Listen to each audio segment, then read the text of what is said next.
Now let us look at an example to understand how the constructors are called in inheritance. So I'll take a simple example.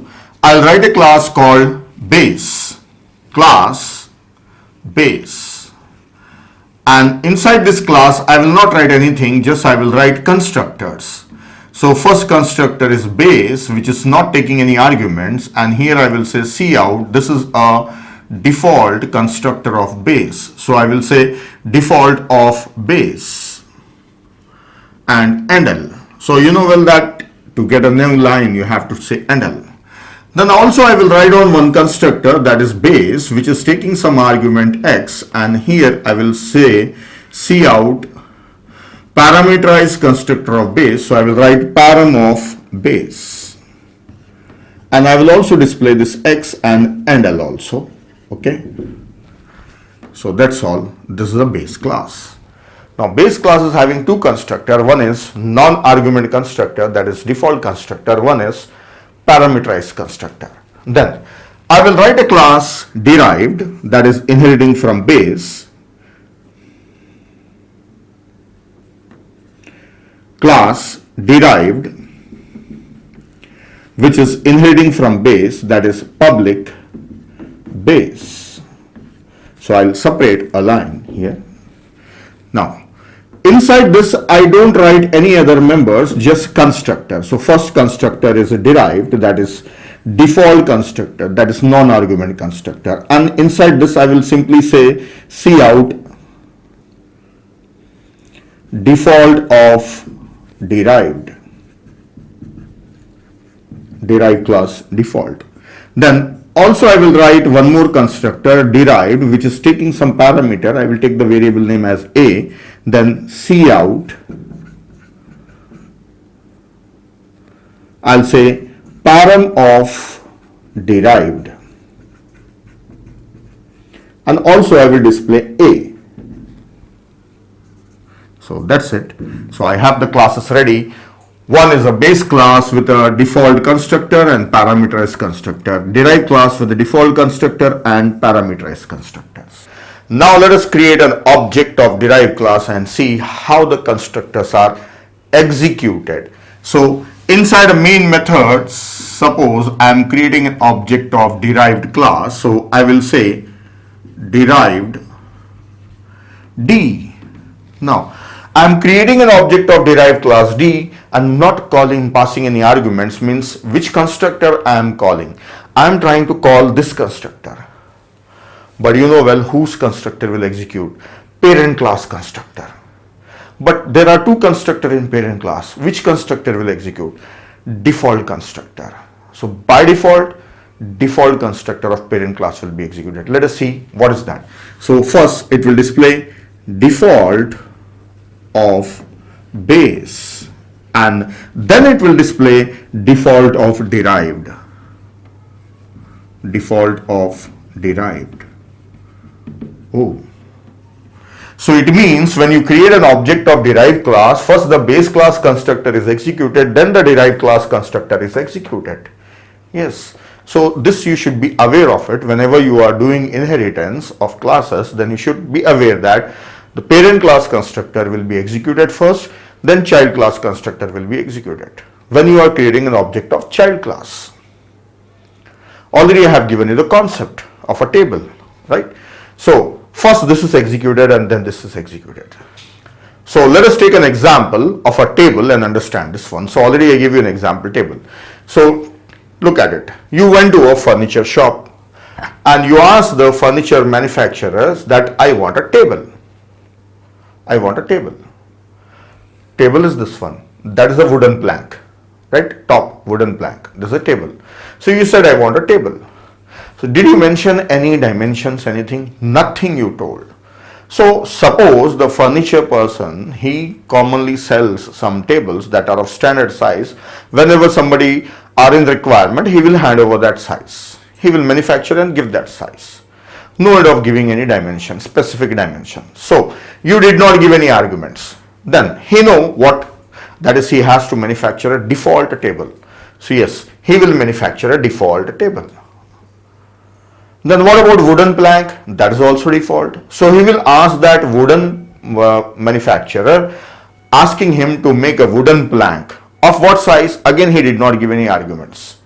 So he will also understand and creates a default wooden plank, and he will make a default table. That's it. So I am just relating. I did not write the code, but I am relating with that one. So the point here is, whenever you are creating an object of derived class, first the constructor of base class, then the constructor of derived class is executed.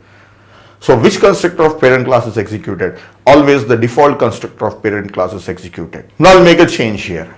I will pass something that is 10. So what is this 10? I am trying to create an object of derived class by calling parameterized constructor. Parameterized constructor. Okay, but we know well that this will not execute first. The base class constructor will execute. So which one will execute? Again, the default constructor is executed. This one is executed. So we'll get a default of base. Then after that, it will come back and execute this one. So what it will show? Param of derived, and A is displayed. So it will show param of derived, and the value 10 will be shown. So still the default constructor of base class and then parameterized constructor of derived class are executed. So it means that I have given some argument to this table manufacturer. So what is the dimension I gave? I said that I want a table of height 3 feet or 4 feet or 2.5 feet. So I have given the dimension of height. What about the plank top? That is default. Normal size. Suppose 2 by 3 or 3 by 4, whatever the size, common sizes. So he will make that size only. So still default. Then this one is mention height. Now finally, I want to call parameterized constructor of base class when the object of derived class is executed. So for that, I should have a special constructor in derived class. So that constructor I will write down here. Okay, it should be a continuation, but I will write here. Now I'm writing a constructor of derived class. Just watch this one. So I have a constructor that is derived. Okay, there is no space, so I am continuing here.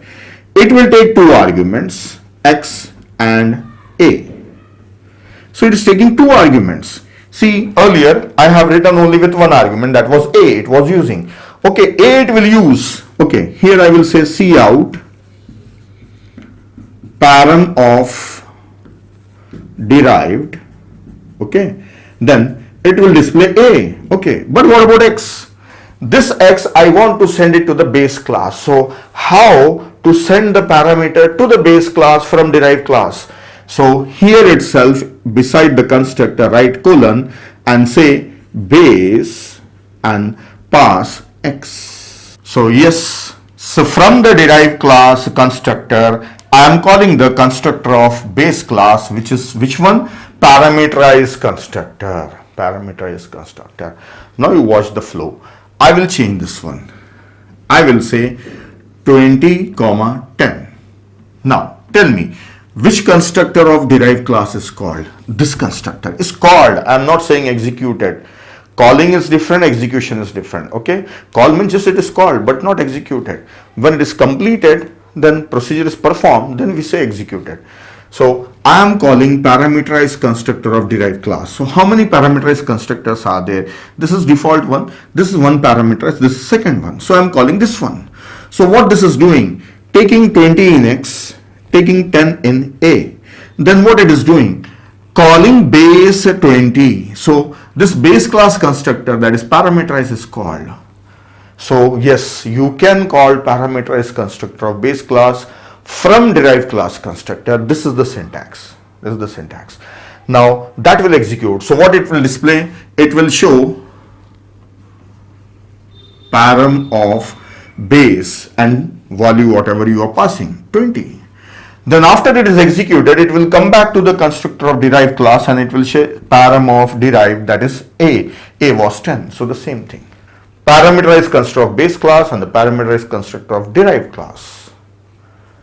Right?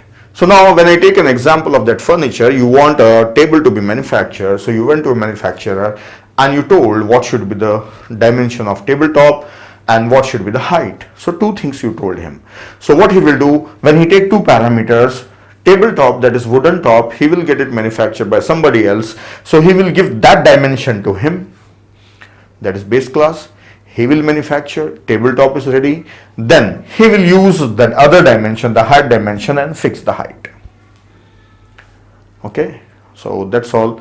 So this topic is very important when it comes to object-oriented programming and when you are inheriting from classes, existing classes.